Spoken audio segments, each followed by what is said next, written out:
Presented by Suraj Surya। जन्मदिन पर देता सबे दिल से बधाइया हो,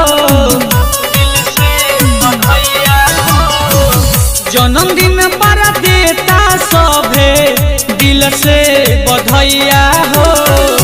जिया तू हजारों साल बिकी हमर भैया हो, जिया तू हजारों साल बिकी हमर भैया हो, जिया तू हजारों साल बिकी हमर भैया हो।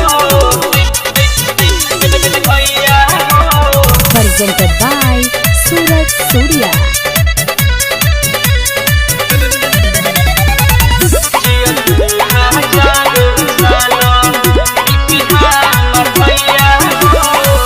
खुश रह जीवन भर दुआ करी हम हो, जिंदगी में कबो तोहरा आवे ना सितम हो। खुश रह जीवन भर दुआ करी हम हो, जिंदगी में कबो तोहरा आवे ना सितम हो।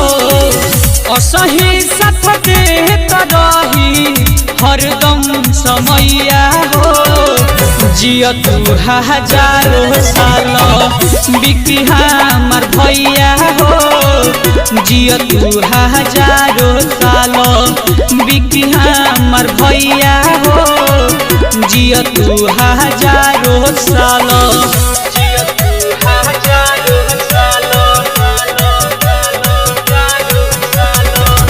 Recording studio Gopalganj.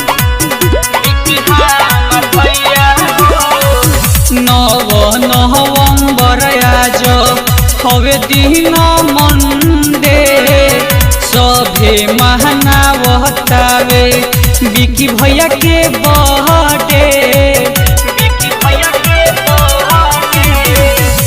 नवंबर आज दिन हवे मंडे, सब लोग मनावतावे बिकी भाई के बर्थडे।